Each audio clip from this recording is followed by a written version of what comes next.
Hello दोस्तों, नमस्कार। आप सबों का स्वागत है आपके अपने ही यूट्यूब चैनल विद्या बाजार पे। दोस्तों, मैं आशा करता हूं कि आप सभी स्वस्थ होंगे और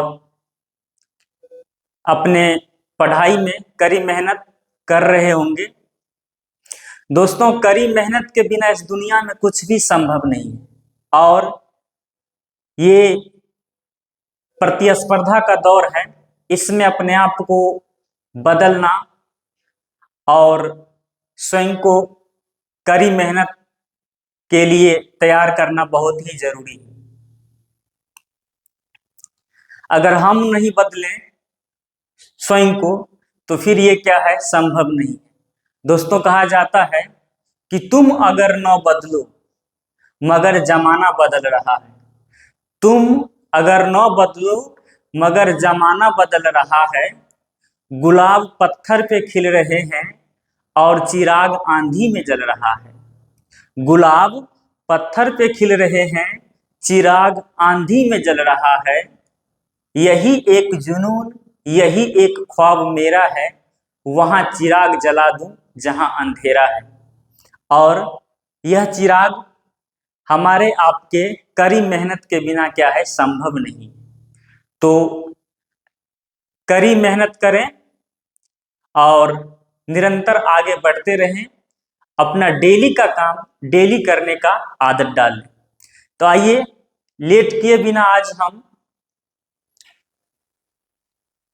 फ्लूइड प्रेशर चैप्टर का लेक्चर नंबर 4 स्टार्ट करने वाले हैं, जिसमें हम लोग आज एक बहुत ही महत्वपूर्ण टॉपिक, किसी द्रव स्तंभ द्वारा आरोपित दाब के लिए व्यंजक प्राप्त करेंगे और फिर इसका हम अपने जीवन में कहाँ उपयोग करते हैं ये जानेंगे और इससे आधारित हम कुछ आंकिक प्रश्न हल करने का कोशिश करेंगे। तो आइए, आज का हमारा टॉपिक है किसी द्रव स्तंभ द्वारा आरोपित दाब के लिए क्या करना है, एक व्यंजक प्राप्त करना है। तो ये हमारा आज का हेडिंग है,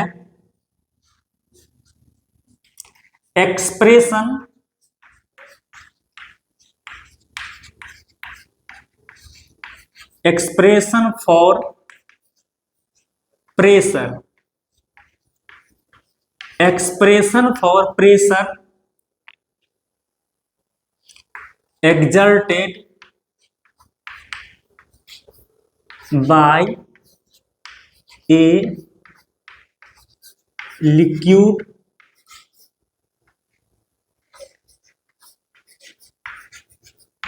कॉलम। हम इसको कहते हैं हिंदी में द्रव स्तंभ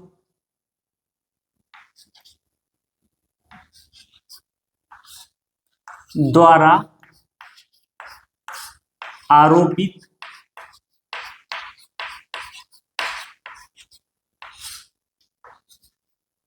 दाब का व्यंजक। आज का ये हमारा मेन टॉपिक है जो हम लोग पढ़ने वाले हैं, जो बहुत ही क्या है, महत्वपूर्ण है। तो सबसे पहले हम लोग समझने का कोशिश करेंगे, एक्सप्रेशन का मतलब होता है व्यंजक, व्यंजक का मतलब होता है फॉर्मूला, और एक्सर्टेड का मतलब होता है आरोपित करना, और लिक्विड का मतलब होता है द्रव, और कॉलम का मतलब होता है स्तंभ। तो सबसे पहले हम लोग समझने का कोशिश करेंगे इसमें कि द्रव स्तंभ क्या होता है और इसके द्वारा जो दाब आरोपित होता है वो कितना होता है। तो आइए हम लोग समझने की कोशिश करेंगे द्रव स्तंभ क्या है। इसके लिए हमें एक डायग्राम बनाना पड़ेगा। मान लीजिए हमने एक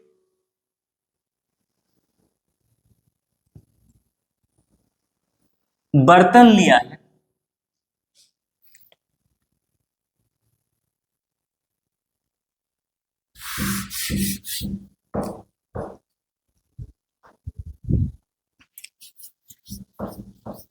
हमने एक बर्तन बनाया है। ये बर्तन मान लीजिए किसी भी आकार का हो सकता है। ये बेलनाकार हो सकता है, या फिर क्या हो सकता है, आयताकार हो सकता है, या फिर क्या हो सकता है, वर्गाकार हो सकता है। हमने एक क्या किया, वृत्ताकार बेलन ले लिया जो एक बर्तन के रूप में है, और इस बर्तन में हम कोई एक द्रव क्या करते हैं, भर देते हैं। ये द्रव कुछ भी हो सकता है। इसमें आप पानी भर सकते हैं, कोई ऑयल भर सकते हैं, या फिर कोई अन्य लिक्विड क्या कर सकते हैं, आप इसमें क्या कर सकते हैं, भर सकते हैं। हमने क्या किया, इसमें एक द्रव भर दिया है। तो ये जो द्रव की जो ऊंचाई है, जितनी ऊंचाई तक हमने ये इसमें द्रव जो भरा हुआ है, इसे ही हम लोग कहते हैं द्रव स्तंभ। मतलब किसी बर्तन में जितनी गहराई तक हम लोग द्रव भरते हैं, उसी ऊंचाई को हम लोग क्या कहते हैं, द्रव स्तंभ, जिसको हम लोग कहते हैं लिक्विड कॉलम। तो हमने यहां पर एक बर्तन लिया है, उस बर्तन में क्या किया हमने, H गहराई तक क्या किया हमने, एक द्रव भर दिया। तो आपको ये जो दिखाई देता होगा, ये इस सतह को जहां पर ये पानी द्रव है, इसको हम लोग कहते हैं फ्री सरफेस।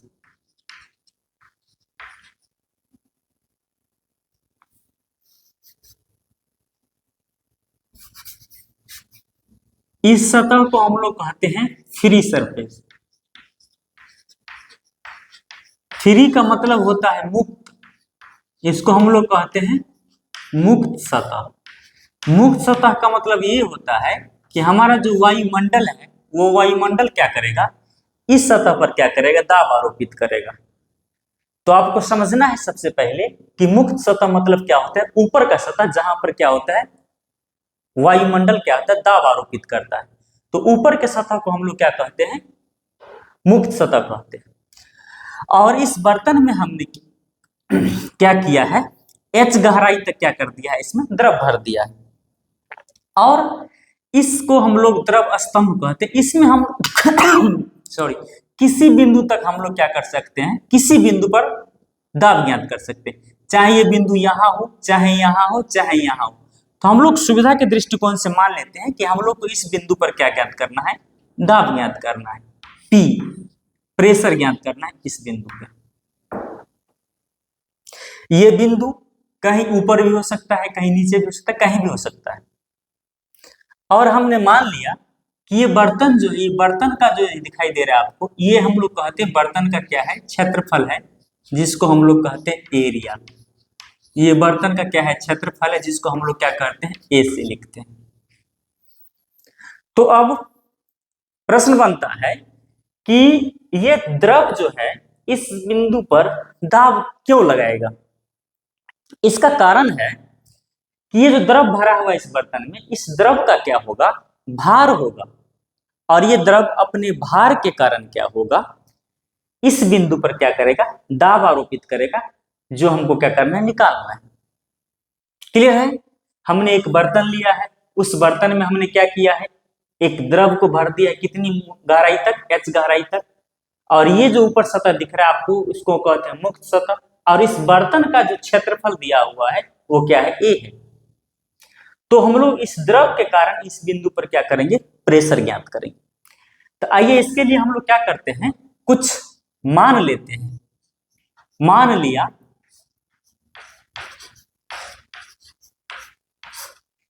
ये जो है ना रो है, रो हमने आपको पहले ही बताया है, ये किसी द्रव का क्या है, घनत्व है। तो हमने जो द्रव इसमें भरा है उसका क्या है, ये घनत्व है। तो हम लिख लेते हैं द्रव का क्या है, ये घनत्व है। क्लियर। इसके बाद ए जो है वो क्या है, बर्तन जो हमने लिया है उसका क्या है, क्षेत्रफल है।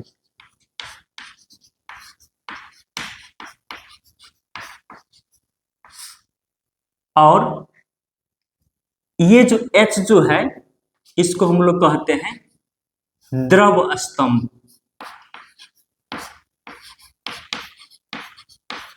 द्रव स्तंभ का मतलब क्या हुआ, उस बर्तन में जो पानी भरा है, द्रव भरा है, उसकी क्या है, गहराई है। तो सबसे पहले हम लोगों को इस बिंदु पर दाब निकालने के लिए यह ज्ञात करना पड़ेगा कि यहां पर यह द्रव कितना बल लगाता है। यह बल जो है इस द्रव के भार के क्या होगा, बराबर होगा। तो हमको क्या करना है, सबसे पहले इस द्रव का क्या करना है, भार ज्ञात करना है।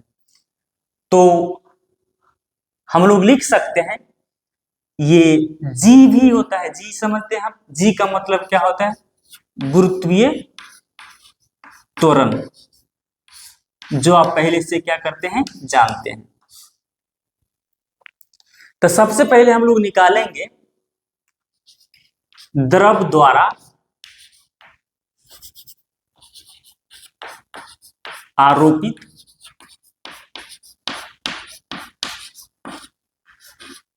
बल, द्रव द्वारा आरोपित बल। तो ये बल जो होगा वो क्या होगा, द्रव का क्या होगा, भार होगा। जितना द्रव में भार होगा वो उतना ही क्या करेगा, बल आरोपित करेगा। तो हम लोग इसको लिख सकते हैं, बल जो होता है वो भार जो होता है किसी चीज का, वो क्या होता है, m गुना g होता है। फिर हम लोग क्या करेंगे, इस m को हटाएंगे।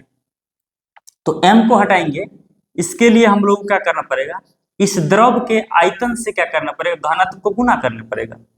तो हम लोग लिख सकते हैं, द्रव का आयतन गुना क्या हो जाएगा, घनत्व, और फिर क्या हो जाएगा, ये g। तो याद करिए, कोई भी अगर चीज वस्तु दिया हो, बर्तन दिया हो, और उसका क्षेत्रफल a हो और उसका ऊंचाई क्या हो, h हो, तो हम दोनों को गुना कर देंगे तो ये क्या बन जाएगा, आयतन। और फिर इस द्रव का हमने घनत्व जो लिखा है वो क्या है, रो, और फिर गुना में क्या है, जी। आपने पहले भी पढ़ा है, किसी चीज का जो घनत्व होता है वो क्या होता है, द्रव्यमान बाई क्या होता है, आयतन। तो अगर हमें किसी पदार्थ का अगर द्रव्यमान पता करना होता है तो हम लोग क्या करते हैं, उसके घनत्व को आयतन से क्या करते हैं, गुना कर देते हैं, तो हमें क्या मिल जाता है, द्रव्यमान। तो इस प्रकार हम देखेंगे कि हमारे द्वारा ये जो बर्तन द्रव जो है, बर्तन के जो पेंदी में पॉइंट यहाँ जो बल लगाता है वो बल क्या है, F बराबर क्या है, AH रो जी। अब हमारे पास यहाँ पर द्रव कितना बल लगाता है ये पता चल गया है। तो अगर बल पता चल गया है तो हम लोग क्या करेंगे, यहाँ पर दाब निकाल सकते हैं। इसके लिए हम लिख सकते हैं, द्रव द्वारा आरोपित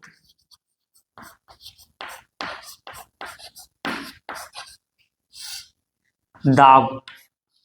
तो द्रव द्वारा आरोपित दाब जो होता है वो P बराबर क्या होता है, F बाई क्या होता है, A होता है। इसी को हम लोग आगे बढ़ाएंगे तो लिख सकते हैं, F हमने अभी निकाला है, AH रो इंटू जी डिवाइड में क्या हो जाएगा, A। तो यहां पर क्या हो जाएगा, A से क्या हो जाएगा, कट कैंसिल हो जाएगा, तो हमारे पास बचेगा क्या, दाब P बराबर H रो जी। यही क्या है हमारे लिए इंपॉर्टेंट, क्या है,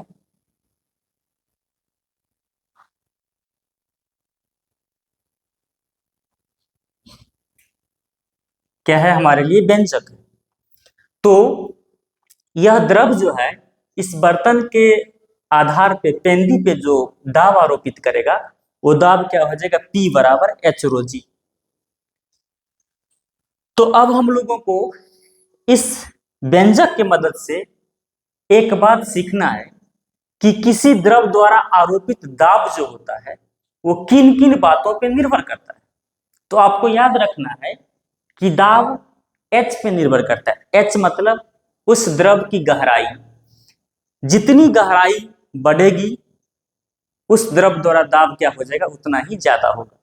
दूसरा, घनत्व पे, अगर घनत्व बढ़ जाएगा तो फिर क्या हो जाएगा, दाब का मान क्या हो जाएगा, बढ़ जाएगा। और ये जी तो कांस्टेंट है, तो इसका मतलब द्रव द्वारा जो दाब आरोपित होता है मुख्य रूप से दो चीज पे निर्भर करता है, एक उस द्रव की ऊंचाई पे और दूसरा घनत्व पे। इसलिए जिस द्रव का जितना घनत्व होगा वो उतना ही क्या होगा, ज्यादा दाब लगाएगा।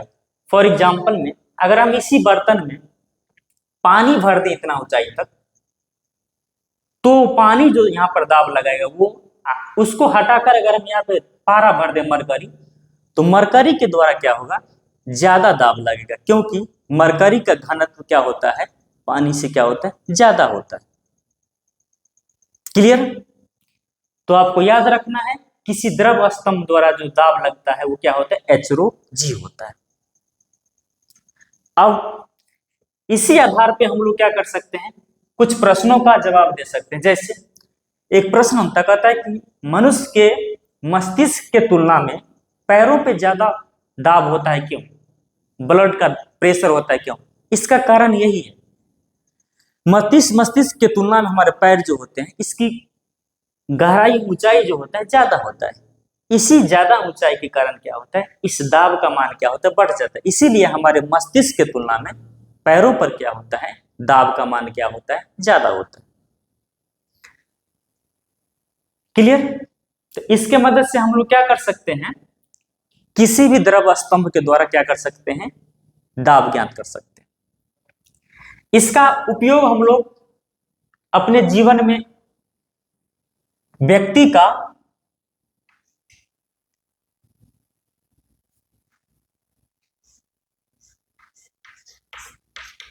नोट में याद रखें, ये प्रश्न जो है ना बहुत ही, ये टॉपिक बहुत ही इंपॉर्टेंट है।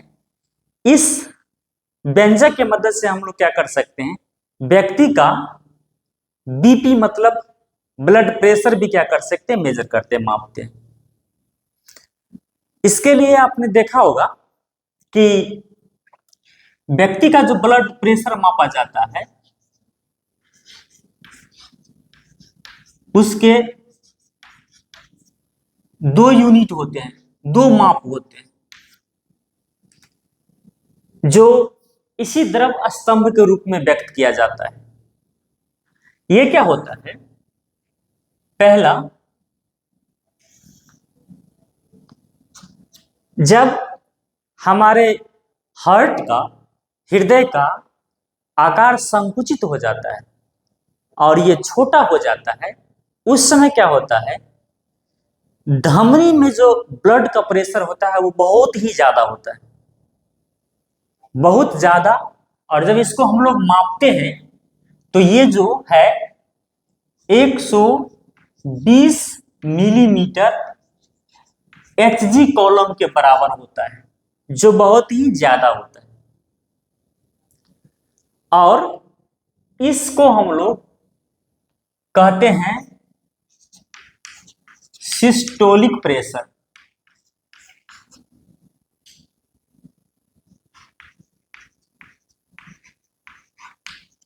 इसी को हम लोग नाम देते हैं सिस्टोलिक प्रेशर, जिसको हिंदी में हम लोग कहते हैं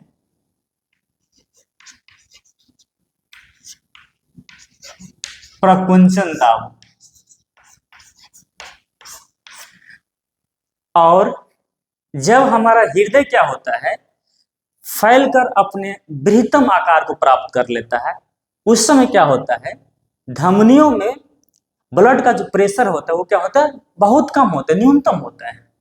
और उसको हम लोग लगभग जो है ये 80 मिलीमीटर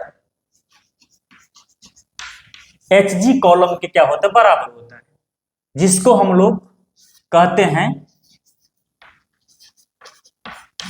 डायस्टोलिक प्रेशर।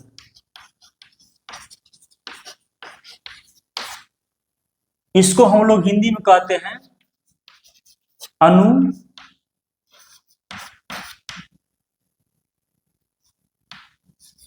अनुशीतलन दाब, जो कि न्यूनतम दाब होता है। अगर इससे किसी व्यक्ति का दाब ज्यादा बढ़ जाता है तो हम लोग उसको कहते हैं कि ये इनका नॉर्मल क्या हो गया, बीपी क्या हो गया, बढ़ गया है।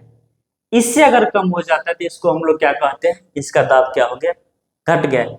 इसीलिए आप देखेंगे कि बीपी जो होता है हमेशा, इसकी जो माप होती है वो हमेशा क्या होता है, 120 बाई 80 मिलीमीटर एचजी कॉलम के बराबर होता है। ये जो है ना किसी स्वस्थ व्यक्ति का क्या होता है, बीपी होता है। अगर इससे कम या ज्यादा हो जाता है तो इसका मतलब होता है उसका क्या होता है, बीपी बढ़ गया या फिर क्या हो गया, बीपी घट गया। क्लियर है। इस प्रकार हम लोग इस द्रव स्तंभ के ऊंचाई के द्वारा आरोपित दाब के मदद से क्या कर सकते हैं, किसी व्यक्ति का बीपी माप सकते हैं, या फिर क्या कर सकते हैं, किसी द्रव के गहराई पर कहीं भी क्या कर सकते हैं, हम लोग दाब ज्ञात कर सकते हैं। आइए इसको हम लोग एक न्यूमेरिकल के माध्यम से हल करने की कोशिश करते हैं। तो हम लोग ये क्या करेंगे, एक प्रश्न लिखेंगे, एक न्यूमेरिकल क्वेश्चन करते हैं। किसी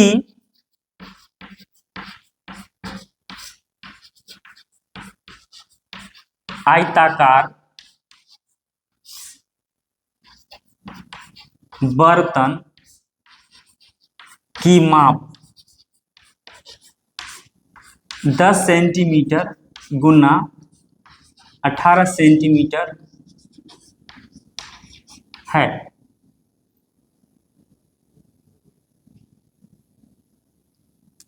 तथा इसमें 4 सेंटीमीटर गहराई तक पानी भरा गया है। द्रव द्वारा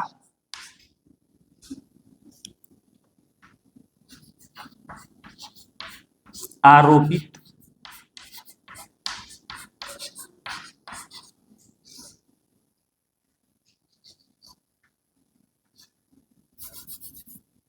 दाब तथा पेंदी पर प्रणोद ज्ञात करें। हमने एक प्रश्न लिख दिया जिसमें लिखा हुआ है कि एक आयताकार बर्तन है, उस बर्तन का आकार दिया है 10 सेंटीमीटर गुना 18 सेंटीमीटर, और ये लंबाई हुआ, ये चौड़ाई हुआ, और इस बर्तन में क्या किया है, 4 सेंटीमीटर गहराई तक क्या कर दिया है, पानी भरा हुआ है। तो कहता है कि ये द्रव जो है बर्तन के पेंदी पर, आधार पर कितना दाब लगाएगा, ये ज्ञात करना है। साथ ही साथ ये द्रव जो है ना बर्तन के पेंदी पर कितना प्रणोद लगाएगा। प्रणोद का मतलब क्या होता है, बल। हमने आपको पिछला क्लास में बताया था कि ठोस वस्तु जो बल लगाता है उसे हम लोग बल कहते हैं, और अगर कोई द्रव किसी सतह पे बल लगाता है तो उसको हम लोग क्या कहते हैं, प्रणोद कहते हैं, जो हमेशा क्या होता है, लंबवत होता है। तो आइए इसको हम लोग हल करने का प्रयास करेंगे। तो ये हमारा रहा सॉल्यूशन। सॉल्यूशन मतलब हम लोग इसको हल करेंगे। देखिए सबसे पहले दिया क्या है कि अगर बर्तन आयताकार है तो इसका क्षेत्रफल दिया है, तो ए बराबर क्या हो जाएगा, लंबाई गुने चौड़ाई, मतलब 10 गुने क्या हो जाएगा, 18 सेंटीमीटर, मतलब ये हो जाएगा क्या चीज, 100 क्या होगा, 80 सेंटीमीटर स्क्वायर। ये क्षेत्रफल हो गया। तो आपको पता है इस क्षेत्रफल को हम लोग सेंटीमीटर को मीटर बनाएंगे। कैसे बनाएंगे, इसके लिए हमने एक वीडियो में आपको बताया था 180 गुने, यहाँ पर सेंटीमीटर गुना सेंटीमीटर है, दोनों को हमको क्या करना है, 100 से भाग करना है। तो ये ऊपर चल जाएगा तो 10 का पावर क्या हो जाएगा, माइनस में क्या हो जाएगा, 4। अब ये बन गया मीटर स्क्वायर। तो हमारा क्षेत्रफल पता है। इसके बाद कितनी गहराई तक इसमें द्रव भरा है, पानी भरा है, वो दिया हुआ है 4 सेंटीमीटर, जो क्या हो जाएगा, इसको हम लोग मीटर में बदलेंगे तो 100 से भाग करेंगे तो ये हो जाएगा 0.04, ये क्या हो गया मीटर। आपको याद रखना है जी का मान क्या है, जी का मान 10 मीटर पर सेकेंड स्क्वायर है। हम लोग सुविधा के लिए जी का मान 10 लिख सकते हैं, नहीं तो 9.8 मीटर पर सेकेंड स्क्वायर लिख सकते हैं। तो कहता है क्या सवाल में कि हम लोगों को क्या करना है, P मतलब प्रेशर ज्ञात करना है, और ये द्रव जो है ना उस पेंदी में कितना बल लगाएगा, मतलब ये F भी ज्ञात करना है। तो आपको फॉर्मूला पता है, एच P बराबर क्या होता है, पढ़ा है अभी हमने, H रो जी, सॉरी आप याद रखें पानी का घनत्व जो होता है रो, वो भी पता है आप लोगों को, दिया नहीं रहता लेकिन ये पता है 1000 kg पर मीटर क्यूब, ये याद रखना है आप लोगों को हमेशा। पानी का जो घनत्व होता है वो सवाल में दिया नहीं रहता है, तो आपको याद रखना है पानी का घनत्व क्या होता है 1000 kg पर मीटर क्यूब, हमने लेक्चर नंबर 2 में आपको बताया था। तो प्रेशर बराबर क्या हो जाएगा एच रो जी, तो इसका मतलब क्या हो जाएगा, एच का मान दिया है 0.04 सेंटीमीटर, सॉरी मीटर, रो का मान कितना दिया है 1000 और जी का मान कितना दिया है 10। इसी को हम लोग गुना करेंगे, 2 पॉइंट से 2 खत्म हो जाएगा, 1010 खत्म हो जाएगा, तो ये 100 बचेगा, तो इसको 400 गुना करेंगे तो ये कितना हो जाएगा 400, ये हो गया न्यूटन पर मीटर स्क्वायर। इसका मतलब यह द्रव जो है ना बर्तन के सतह पेंदी पर आधार में 400 न्यूटन का क्या करेगा, बल आरोपित कर देगा। और इसके अतिरिक्त अगर हम लोगों को निकालना हो प्रणोद, प्रणोद का मतलब क्या होता है, द्रव द्वारा आरोपित क्या चीज, दाब। तो आपने पढ़ा है कि F बराबर क्या होगा, F बराबर क्या होता है, दाब गुना में क्या होता है एरिया। जैसे अगर P बराबर होता है F/, तो F बराबर क्या हो जाएगा P गुने A। इसी को हम लोग आगे बढ़ाएंगे, अभी अभी दाब हमने निकाला है 400 क्या चीज न्यूटन पर मीटर स्क्वायर, गुना क्षेत्रफल हमने निकाला हुआ है 180 गुना 10 के पावर माइनस में 4। इसी दोनों को हम लोग हल करेंगे, 1 2 3 0 हो गया, तो इसका पावर माइनस 3 खत्म हो जाएगा, तो 1 बच जाएगा।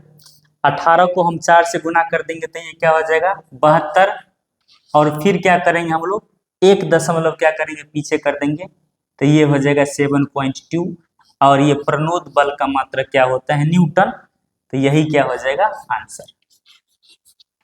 एक आंसर क्या था, ये न्यूटन पर मीटर स्क्वायर।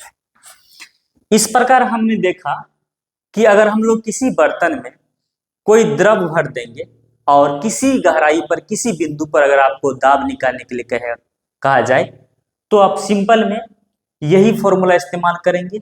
हमेशा बर्तन का क्षेत्रफल दिया रहता है, अगर क्षेत्रफल नहीं दिया हो तो उसके लिए उसका माप लंबाई चौड़ाई, या फिर बेलनाकार बर्तन होगा तो उसका त्रिज्या दिया होगा, उसके मदद से आप क्षेत्रफल निकालेंगे। फिर क्या करेंगे, द्रव की गहराई होगा गहराई निकालेंगे, जी का मान आपको दिया रहेगा, अगर दिया रहेगा तो 10 दिया रहेगा, नहीं तो आपको 9.8 इस्तेमाल करना है। और दाब का फॉर्मूला ये लगाना है एच रो जी, और फिर इस दाब के मदद से क्या करना है आपको प्रणोद क्या करना है निकालना है, मतलब बल निकालना है। ठीक है, इस तरह से आप इससे दाब से संबंधित कोई भी प्रश्न होगा तो आप क्या कर सकते हैं, ज्ञात कर सकते हैं। थैंक यू, बहुत बहुत धन्यवाद।